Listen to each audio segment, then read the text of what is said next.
Welcome to the fourth module in the APSIM training mat. In this module, we'll be sowing our first crop. We're going to sow a sorghum crop and look at the dynamics involved in that.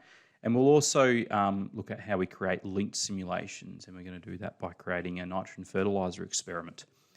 So linked simulations are a really handy feature in APSIM when creating lots of simulations which only change in a very small way, like when setting up experiments. So the first thing to do is to launch APSIM, and it should load up with your most recently saved simulation.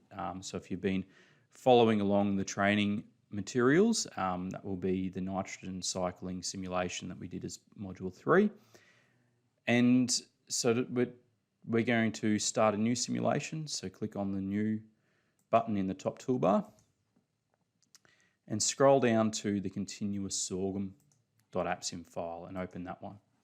And it opens up a very simple continuous sorghum simulation with some crop managers or crop management, and also our crop, some fertiliser, a soil. So the first thing we want to do is to save this simulation. So click Save As. Navigate to wherever you've been saving your training module simulations and save this one by calling it Module 4.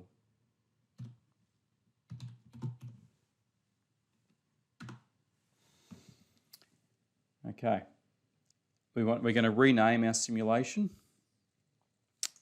from continuous sorghum. So right click on continuous sorghum, select rename, and then change its name to sorghum 0 kilograms of fertiliser. Okay, re-expand out our simulation tree, and then click on the MET node. Okay, and it's got our Gundawindi meteorological file loaded. We want to load up, for this simulation, we want to load up a meteorological file from Dolby. So click Browse, navigate to wherever APSIM was installed on your computer. So in my case, it's on my local drive, and the program files, x86, open that, and then go to the examples folder, and in the MET files, and then select the dolby.met file, and that will load up a meteorological record from Dolby. And it runs from 1988 down through to 1990, so a short meteorological file in this case. Delete the soil from the paddock, so select it and either hit delete on your keyboard or right click and select delete from the drop down menu. And then in the training toolbox under soils, bring in the heavy clay. And we can close off our soils, our training toolbox. Expand out our heavy clay node, click on the water node, just make sure that we've got sorghum listed there. So this is our soil water parameters for sorghum. Notice there's also wheat has been specified as well for us here. But we need to specify what our initial nitrogen conditions are and our initial water. So click on the initial water node and change the amount of water present in the soil to 25% full and filled from the top, so ensure that is selected. Then click on the initial nitrogen node and specify that we would like 12 kilograms, so we need to change our units from parts per million to kilograms per hectare. So we do that by right-clicking on the table header and selecting the kilograms per hectare units. So do that for both the NO3 and NH4. And then specify that we've got 12 kilograms of nitrate per hectare and 3 kilograms of NH4 per hectare. Now that's currently only putting that in the top 10 centimetres. We want to distribute that evenly across the entire soil profile. So click back on the water node in the soil. Make note there that our lowest soil depth goes to 180 centimetres and go back to our initial nitrogen node and change our depth as 0 to 180 centimetres. And that will distribute our 12 kilograms of nitrate and 3 kilograms of NH4 evenly across that full soil depth. Now click on the manager folder, actually expand it out by clicking the little cross next to it, and then click on the crop management node there. And that opens up an interface it allows us to specify various aspects of management for our sorghum crop. So notice here we've got some sowing dates, or actually we can specify a window the sowing can occur in. We can specify if there's a certain amount of rainfall required to receive, or a certain amount of soil water required to trigger or to enable sowing to happen. We also specify information around cultivars and our plant density or sowing density, planting depth, and row spacing.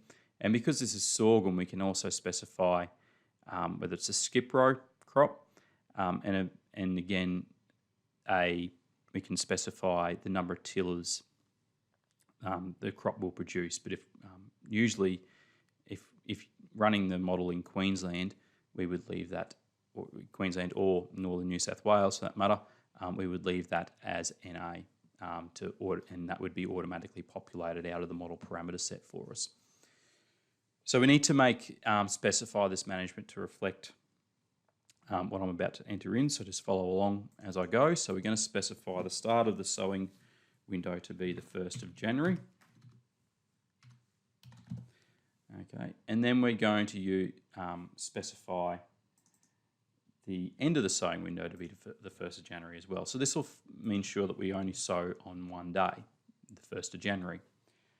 If set must sow to yes, and that will force the model to plant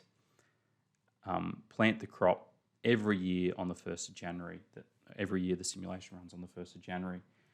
And it tells APSIM to ignore our rainfall rules and also our soil water rules in this case. Now we want to specify our sowing parameters, so leave the cultivar as early. If you click on that, it says a number of different cultivars we could select for sorghum, but we want an early genotype here, so we'll just leave it as early. Enter the sowing density to be 8 plants per metre squared. Leave the sowing depth as 30 centimetres and leave the row spacing at 1,000 millimetres. And then leave the extra parameters alone. So we're going to let the model work out itself the number of fertile tillers for the sorghum crop, and it's going to be planted, not be planted skip row. We're going to plant a solid row arrangement.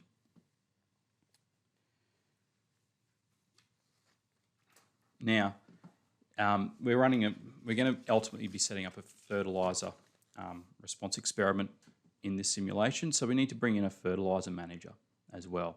So under the management toolbox in the manager common task folder, so expand it out, we will find a fertiliser rule called fertilise at sowing. Click on it, drag it up and place it into the manager folder. And if you click on that fertiliser at sowing rule, that also brings up another interface. And we need to specify some information here. So we would want the sowing event to come from not wheat in this case, because we're not planting wheat, we want it to come from sorghum. So select sorghum from that drop-down menu. We want it to occur at sowing. But change the amount of starter fertiliser to 0, because in this simulation we're running zero. We're not going to be putting on any fertiliser. It's our 0 kilograms of fertiliser simulation, and leave the fertiliser type as urea nitrogen. So we'll be putting on nitrogen in the form of urea in this case. Now it might seem a bit counterintuitive to add this at this particular management or manager in this simulation, but it will become clear when we start creating other simulations based on this one as well, in the next few steps. Now click on the output file, expand it out, and under the variables node, we want to specify what outputs we would like. So first of all, delete everything other than the date that's there. So click on it and use delete on the keyboard just to remove them. Okay, and then under the clock in the component filter, select clock, and then from there, double click on day to bring it in as an output, and year as well. So not only will we get date, but we also get the day of the year and the year of the simulation as outputs. And then select the soil that we've got from our in the component filter.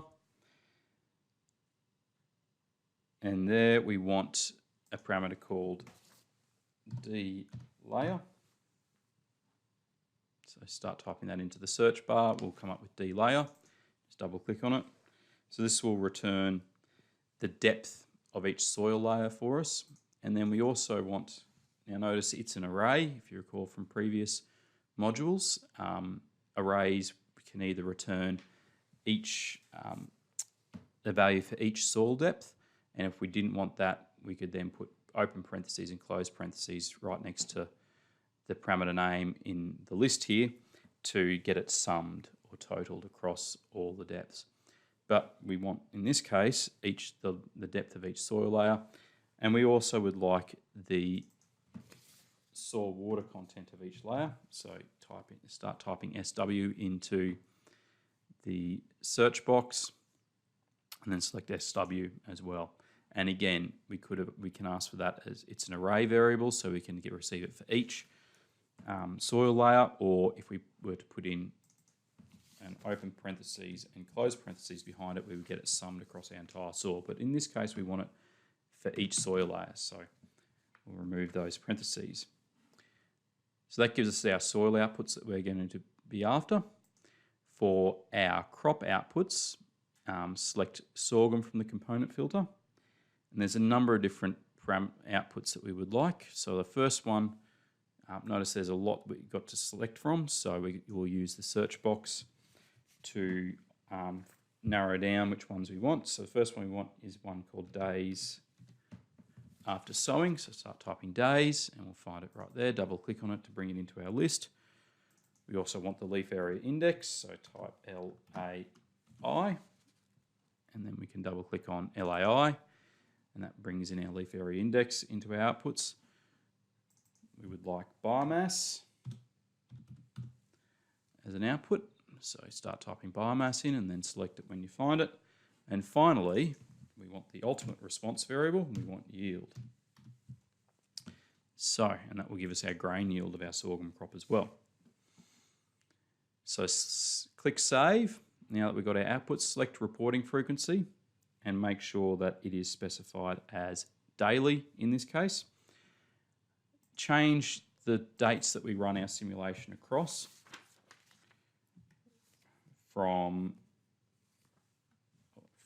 the 1st of January 1988 to the 30th, and then we want our end date to be the 30th of June 1988.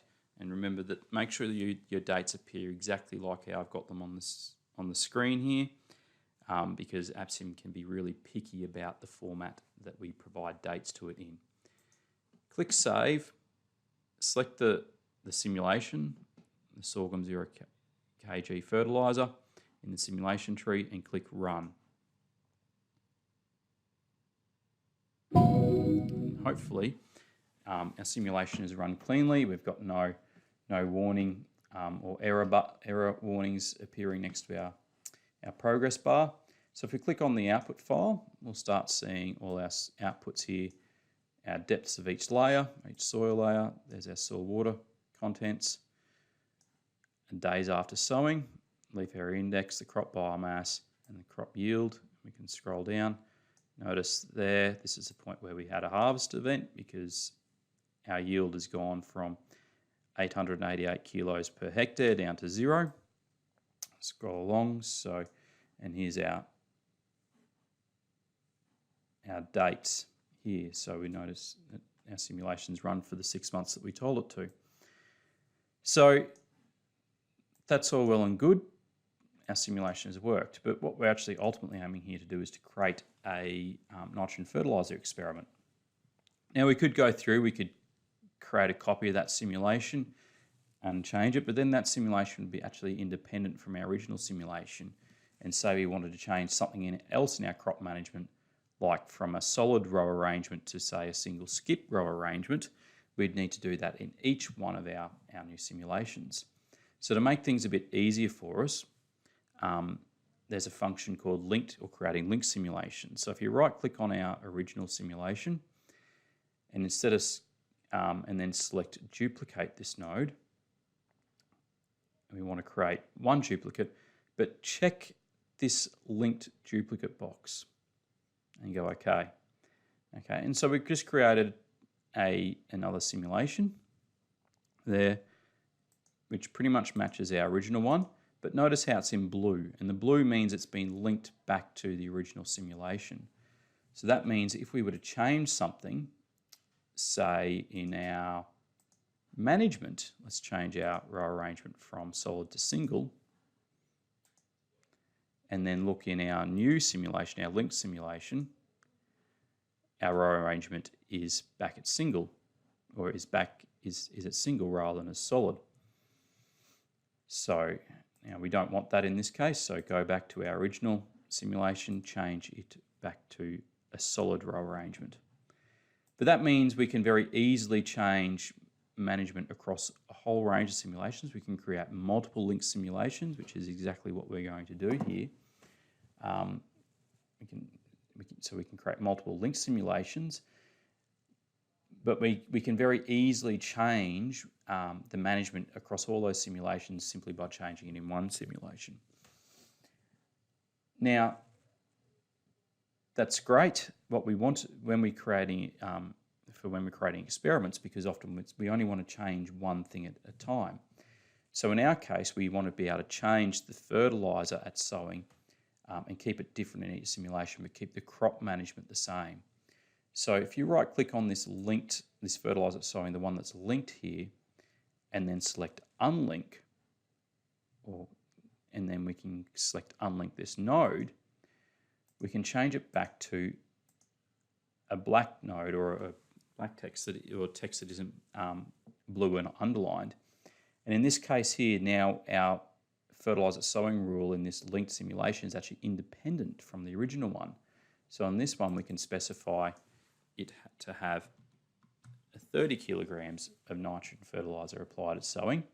If we click back on our original simulation, it will still be at 0. So what we want to do is we'll rename this linked simulation then to 30 kilograms of fertiliser. Go OK. Now we want to actually create a number of different nitrogen fertiliser experiments, so response with different levels of nitrogen fertiliser. So we're going to create a couple of linked simulations. So click back on our sorghum 0 kilogram fertiliser simulation, actually right click on it, duplicate this node, create linked duplicates, and create another 2 duplicates of that node. So now we've got extra linked simulations. Go into each of the manager folders in those simulations, right click on the fertiliser at sowing manager and unlink it. So do that in both of them.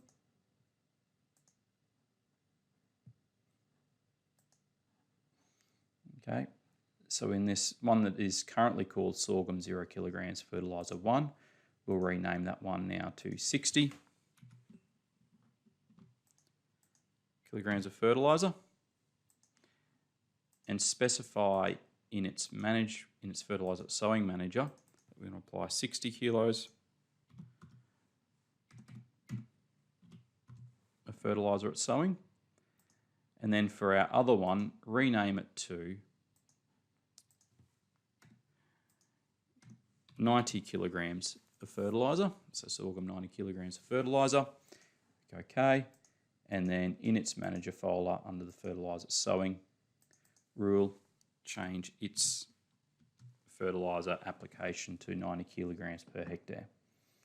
Click on Save. Now we want to run all these simulations at once. So select the Simulations folder and then hit Run.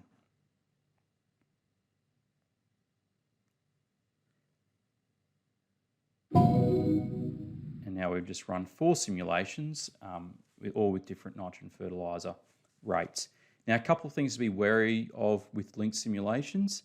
It's very, you can unlink an entire simulation, but it is quite intensive for APSIM to do because it's got to unlink each individual node. So only try, so don't try unlinking huge simulations.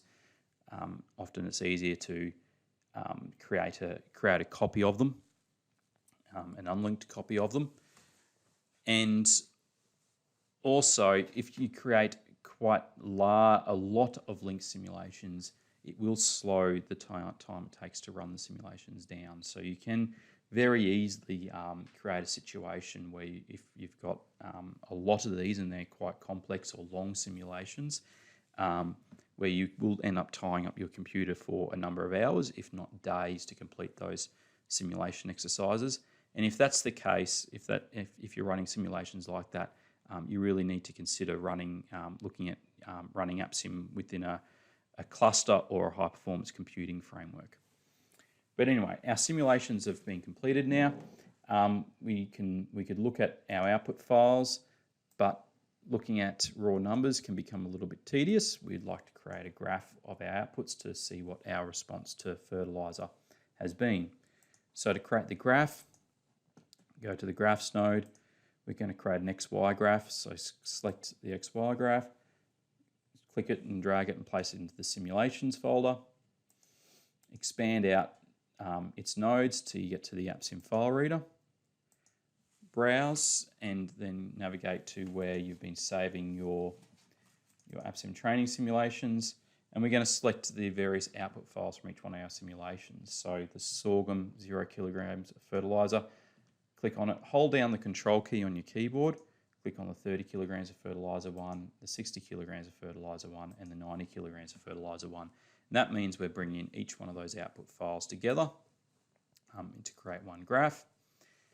Click on the plot node. For X variables, click on it, make sure that box there is highlighted in pink. We would like to plot the date as our variable, and then Y variables, we want to plot yield. So click or scroll right across to the far right hand side of our data table here and select yield. Change our point type to none and leave our type as a solid line. And then click on the XY node there, and notice here is our graph of sorghum yield with our different nitrogen fertiliser rates. So no nitrogen fertiliser, we didn't grow very much at all, and then the more nitrogen fertiliser we add, the more that we grew, but with ever diminishing returns on that fertiliser. Also note here that the 0 kilograms fertiliser treatment actually was harvested later, and that's because of the impact that nitrogen deficit has on crop maturity and delaying crop maturity in sorghum.